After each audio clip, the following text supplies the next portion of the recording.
guys! Good day! Pagod na pagod si baby guys, and kaka-receive niya lang today ng Rocotus, yung hepatitis na Rocotus or na vaccine, hepa. So, dito pa kami ngayon sa Terveus Keskus Health Center. But since tulog na to si baby and meron pa kaming time, punta muna kami doon kay Lola. Pagod siya guys, busog, tapos dinistorbo kasi nga kailangan bigyan ng vaccine, pero ngayon tulog na naman siya. So yung blanket dinala ko kasi pupunta kami mamaya sa school ni Lanika para may pang tabon ako sa akin kapag mag breastfeed ako sa kanya mamaya guys, kasi hindi ko nadala yung aking breastfeeding na blanket, nasa bahay na iwan. Buti na lang dala ko itong isang blanket. Uy, pagod niyan. Grabe iyak niya kanina. Uy, kawawa.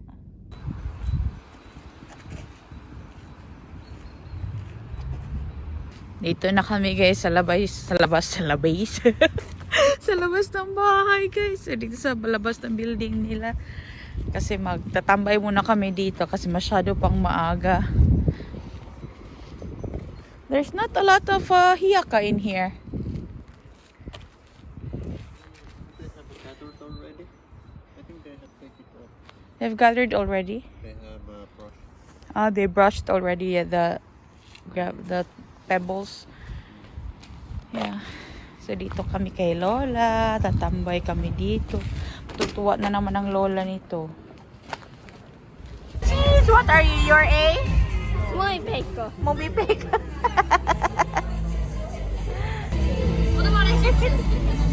Sa school kami nila Anika guys, but of course di ko pakita yung mga bata dito kasi may mga parents din. So they're having a school disco. So kasama din namin sa baby pero tulog siya.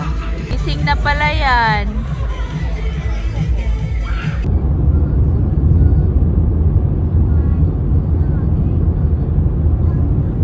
Eto tulalian kuma. Ongkulian kuma lap. Ongkulian kuma Sara Alisa. It's so warm, boy. Eta. Ay. Ay.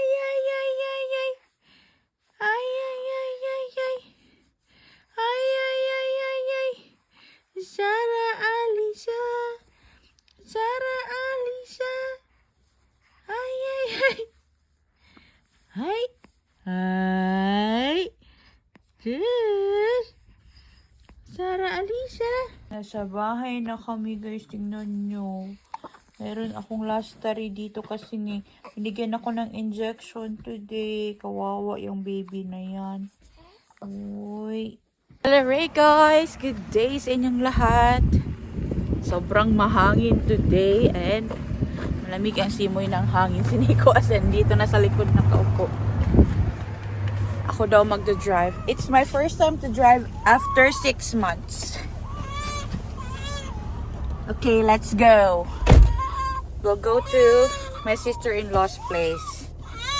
Hopefully may mga horses doon para mapakita ko sa inyo. And para makatulog din si Sarah. Kasi she sleeps well kapag daytime guys and maandar yung car. Tapos ng ikot, uwi na rin kami, tulog na siya nun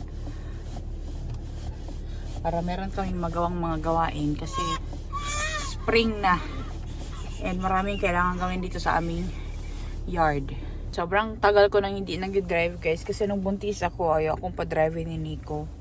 Nuwan pala kami dito sa may Eco Piste or Eco Point para magtapon ng mga plastic and carton. So ngayon, punta na tayo doon sa aking sister-in-law. Sarah is sleeping now? Not yet. Okay, let's go. So andito na kami guys. Ayan na, kinuha na ni Nico yung mga kailangan niya. Nagamitin niya yan doon sa bahay kasi dadalhin niya yung parang truck guys na magli-lift nga siya pataas. kasi kakat niya yung isang kahoy doon sa amin. But kailangan niya i-move yung log table sa side para magkasya yung truck doon kasi andun yung log table sa gitna. Papakita ko sa inyo mamaya sa bahay kung ano itong mga pinagsasabi ko kasi ipuputulin ni Nico yung malaking pine tree na andun sa gilid ng kalsada and yung the rest of the pine trees na andun sa likod and yung mga birch trees ipapuputol namin sa kapitbahay namin gamit ng machine para tawag nito hindi na para mas mabilis ang trabaho. Kasi kung si Nico lang gagawa nun, matagal daw and gusto niya matapos agad yung trabaho. Kaya magpapahelp kami doon sa aming kapitbahay. So ito yung purpose namin ngayon. Kumuha lang kami ng gamit dito. Sa bahay na guys. So ito yung gustong i-move ni Nico guys. Oh, yung log table na yan. Where are you going to move that one? That way? Try to pull it there on the roadside, so se semmonen nosturi, niin I can reverse there and make this. Okay. But how are you going to cut this one? Like piece by piece? Joo, se piece by piece there in the upside down. Oh, okay. So you will cut the stems first.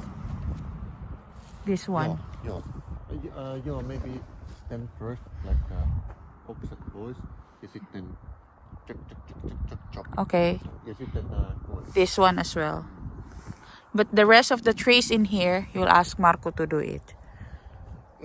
joo, että jos hänellä on aikaa, if he don't have, niin sitten mun pitää kaataa.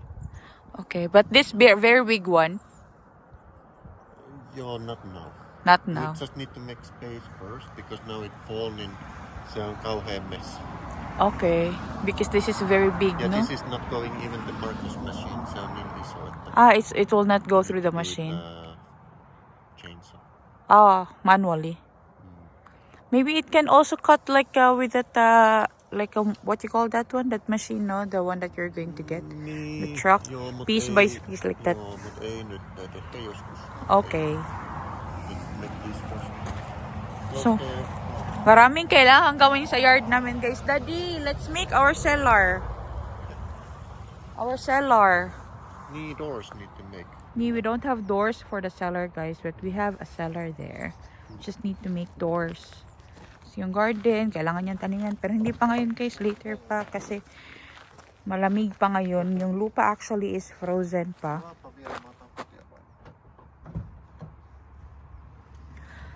Malamig pa yung lupa. Hindi pa pwede magtanim. Mga tokuku. Mga may, ganyan. May bird doon. So, pasok na tayo sa bahay kasi magla-lunch kami.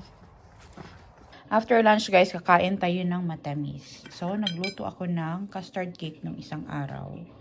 And ito yung pares namin sa aming coffee or tea today. So, hindi ako nagkakape, guys. Si Nico lang. But, kakain tayo nito. Ako more on water talaga ako ngayon kasi nga breastfeeding ako, guys. Pero minsan umiinom naman ako ng kape. But once in a while lang. Hindi siya everyday. So, the first slice is always the most difficult one.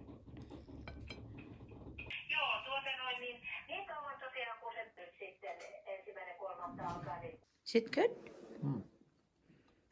It's better than one there in the kaupa? Homemade is always better. Ngayon guys. Labas tayo, guys. Labas natin si Sarah kasi pag nasa loob lang kami ng bahay, hihilata lang din ako, guys. Buti yung maglakad-lakad at ako dito sa labas. Noon saan ang ganyan akong dagway, guys, oy. Wah, na gina itsura ni. Bahala na gini. Basta way panuklay, guys, ang inahan. Basta kay komportable akong anak. Bahala na. Si Sarah, guys, is andyan. Oh. Terve. Daddy is andoon. Daddy!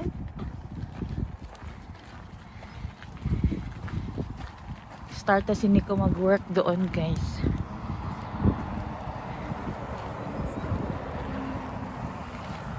Sarah is here. Hanon sila si Sala. Katso. She's looking. Aha! Narito vähän ulkoille. Onko siellä semmonen paketti? Yeah, there's a package there. Oletko matkahuoltoa? Vai post? What happened now there? Cleaning all the stuff. Back. Hey, is there poroya there? On. I will use that for my garden, huh? Joo. Okay, we walk here and then come back.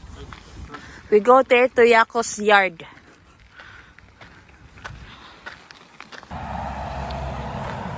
So ito yung yard namin, guys.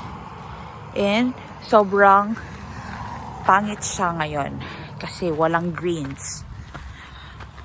But itong lahat ng bush na andito, lahat ng yan, yung mga stems na andyan, buhay yan, guys. It's just that as of the moment, nag-hibernate sila kasi galing ng winter.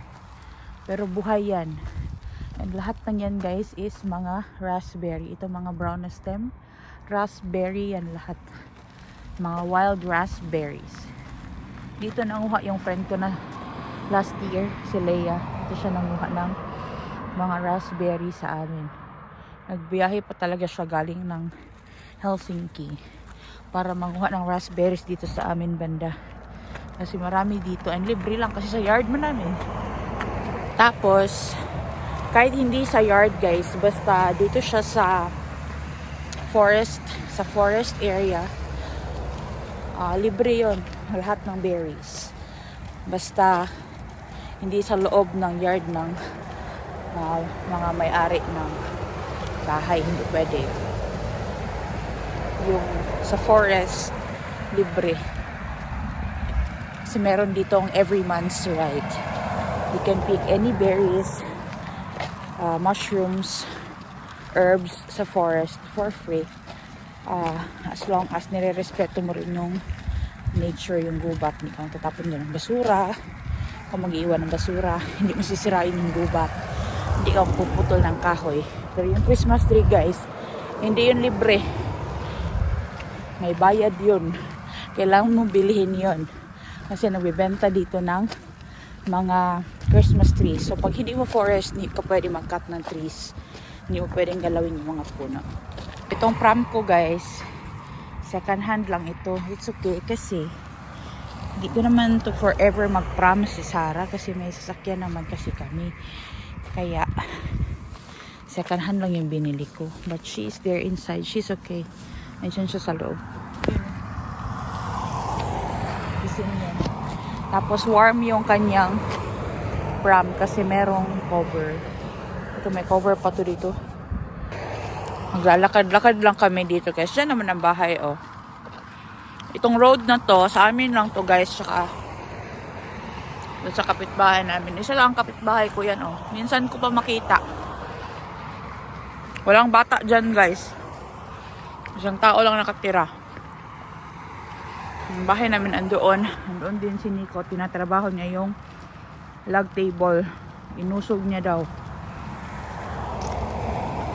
Yung ginamit niya pang usog, guys, is yung device niya na pang tulak ng kahoy. Kasi hindi niya man yan mabuhat. Di ko rin yan siya pwede tulungan dyan, guys. Nabuhatin yan. Mabughat. No? Tuo ba magbughat? O kaya yan. So, pero meron naman siyang device, guys. So, it's good. At least, ma-move niya yung log table. Ito tayo dun sa kanya. Tingnan natin anong ginagawa din nito. Malalaki naman ang gulong nito. So, okay, ito dito. Dumaan. Bumpy ito dito, guys. Kasi, grass ito. Tapos, medyo matigas pa ang ground. Kasi nga, sa ice ba. Pero, okay lang kay ganahan man ni si Sarah og bumpy, guys. Gusto niya yung maandar palagi yung sasakyan. Ang katulog yan. Yan, yan yung device na ginamit nito. Pang tulak.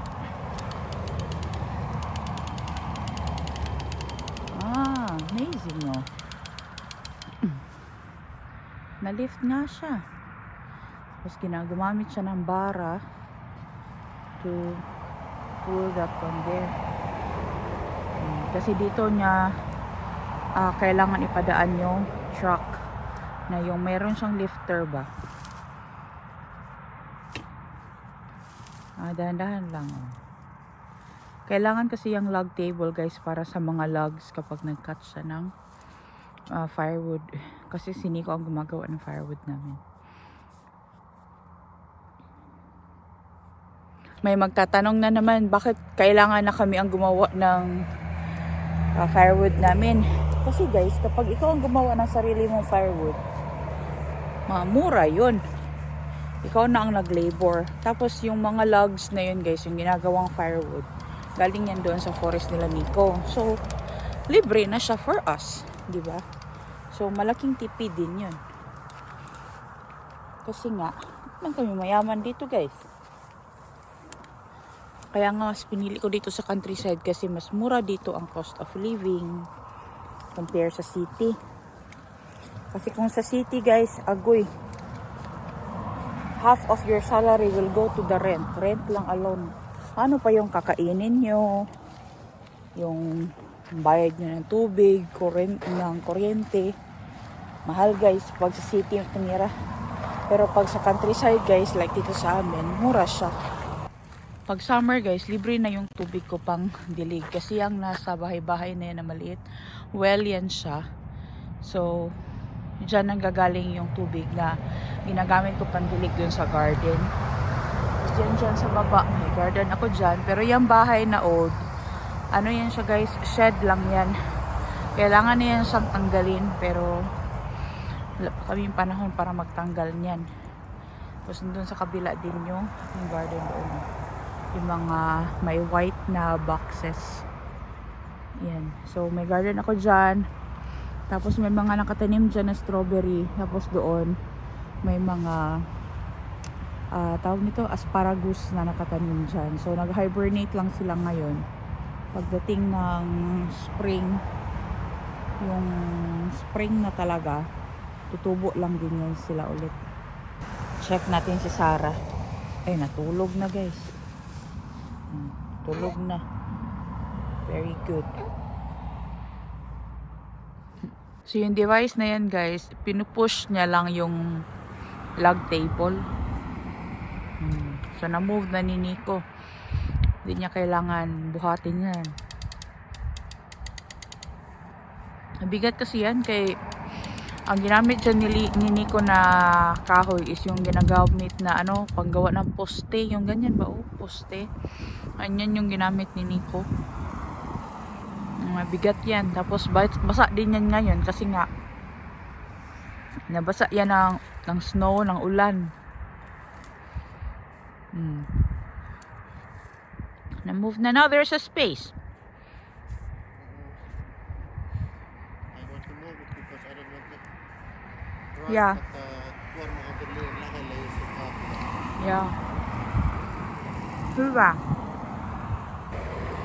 Ganyan yan guys. O, ipupush niya lang. Diba? Dahan-dahan. Slowly, slowly.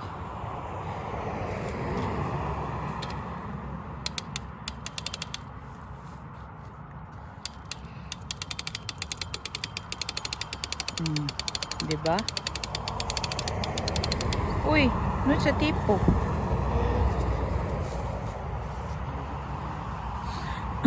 How are you going to? Okay, you're going to. Take the float factory trailer so I can pull it back. Okay. Just want to get it out of. So now this is like enough space in here for the truck to pass. I don't know, just need to reverse there, so maybe I need to use the travel or take some sort of Yeah. and drive reverse.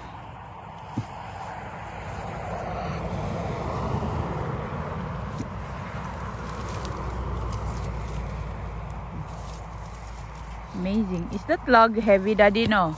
That log table is very heavy. You can try. No, I don't want to try. I know it's heavy. Because it's the same material no, of that post. The electricity post. Move niya na guys. Para-paraan lang.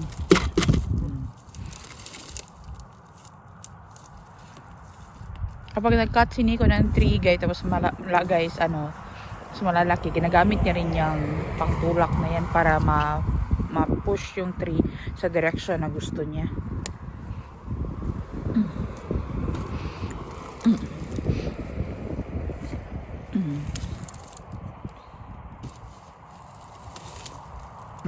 Tingnan natin si Sarah.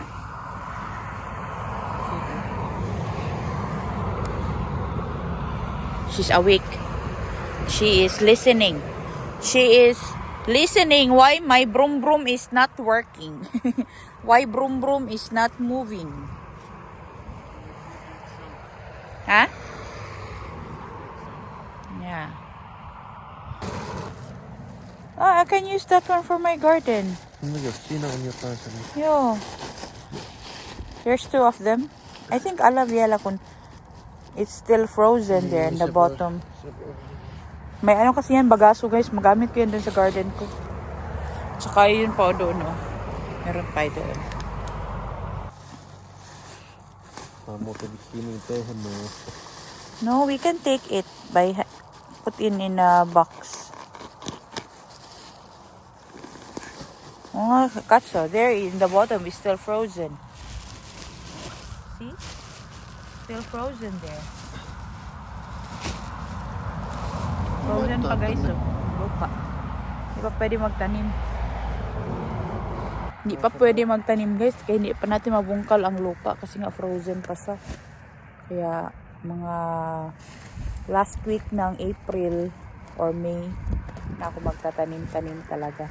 Daddy, we still have logs over there. Oh, we can make that into firewood. Ha? Nung lumipat kami dito guys, sobrang ito dito, maraming puno na hindi siya nakaano ba, tapos andun sa gilid ng kalsada, tapos delikado nga siya, baka maputol yung puno ba pag ng hangin, tapos makaano na mga sasakyan, kaya pinutol ni Nico for safety na rin. Pero plano namin guys na tataniman namin yan siya dyan, maybe this year. Maybe pine trees lang yung itatanim namin para naging fence siya to cover. Tapos ititrim lang namin siya every summer. But let's see. Hindi pa natin alam. Kasi last year din namin pinlano yun. But hindi siya natuloy. Kasi dahil dito sa isang puno na malaki. Yan oh. Yan na puno dahil dyan. Kasi nga, kailangan maputol muna yan bago kami magtanim. Kasi kung nakatanim na kami, to suputulin yan, madadamage din yung mga tinanim. Kaya unahin muna yan bago kami magtanim dyan ng mga panibagong pine. Kasi kung ano yung pinutol mo, dapat i-replace mo yun siya guys. So nagputol dito ng kahoy, so kailangan namin siya i-replace. Kasi hindi naman yan tutubo agad-agad. It will take many years. Yung 15 years guys na puno, sobrang maliit lang yan. Ganito lang yan kalaki. Like ito. Like ganyan lang. Pero itong malaki na nasa likod, mga 50 years na yan. Pero itong andito guys, itong pinakamalaki, mga more than 100 years na siguro yan siya. Sobrang laki ng pine tree na yan. Hindi kasi mabilis tumubo ang mga puno dito, hindi kagaya dyan sa atin sa Philippines. Alala nyo yung dito na side guys, yung puno to ng kahoy dito. It's all finished. Nasunog na namin yun lahat. So, yung loob ng red na building na to guys, puno yan ng kahoy. Ewan, makita ba dito kasi hindi mo makapasok dun sa loob. Yan oh. May kahoy yan dyan sa loob guys. Ayan oh. Puno yan ng kahoy ang shed. Yan, may worth 1 year pa na kahoy, more than 1 year na, or 1 winter pa na kahoy dyan sa loob.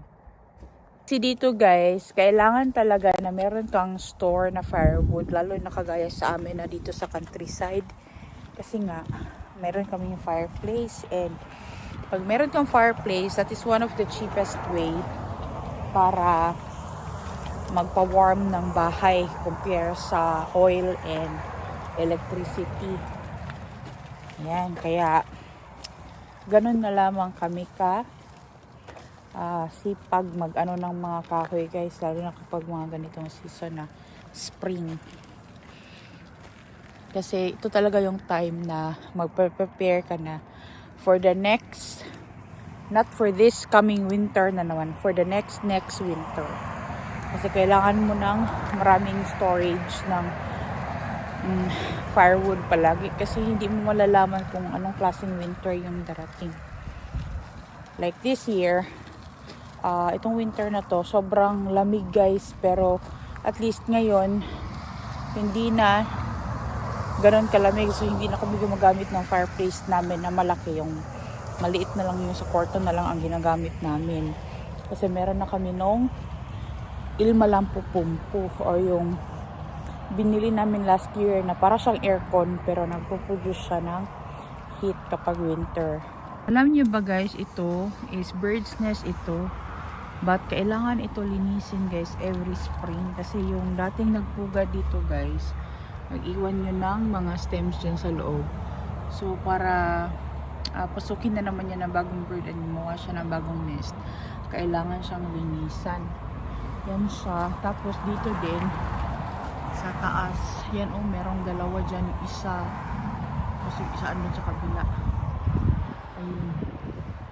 So guys, kita nyo ba? Ayun. So yan siya. Tapos ito din dito sa kabila. Kailangan siya linisan. Tatanggalin yung mga stems or yung mga dahon-dahon na andyan sa loob na ginamit ng previous na bird, previous seasons.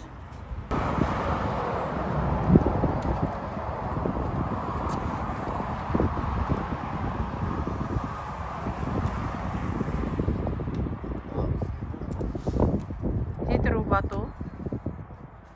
Nakaskuro daw yan guys kasi kay lola ko, ayan ba? Kailangan kasi yan i-empty. Mga fins guys, naglalagay talaga din sila ng mga ganyan para sa mga ibon.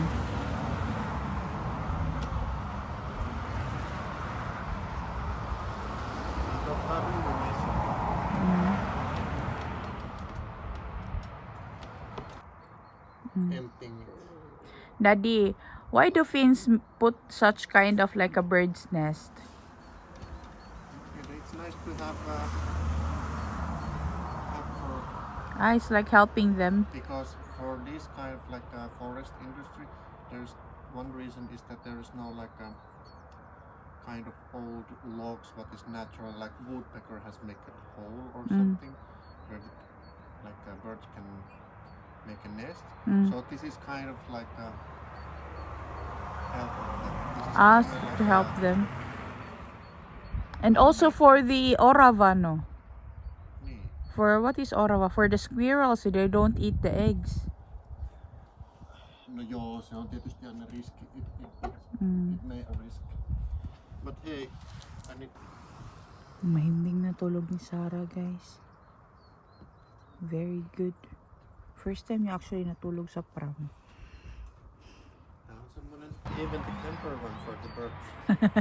Yeah, it's also a hobby to give houses for the birds. But there's also a nest over there, oh. There on top of the window. Well, that is for birds made. We don't have that. Yeah, the birds made it. And those birds when they come, they remember where's the nest. And they remember. Is it always the... Still alive. I mean the baby. You mean the baby birds from the previous Baby season? bird or the big ones if they're still alive. They remember where's the nest.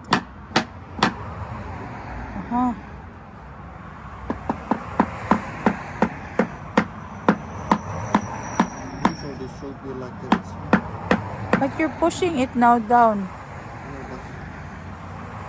Because in here it should be like a twist or something.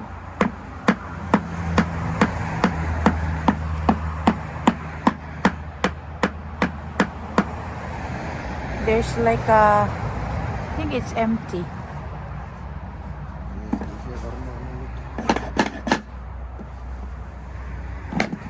Now it's getting off. No, the nail is now coming out. Joo, täällä on. There's the nail there at the back side. Oh.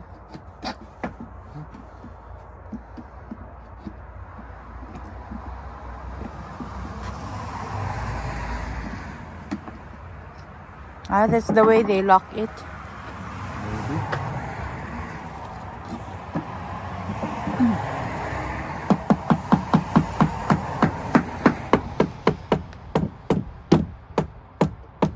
Somebody has used it now.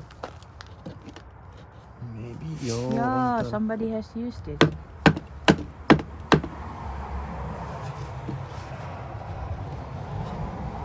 Maybe I fixed this for now, so this is easier to use.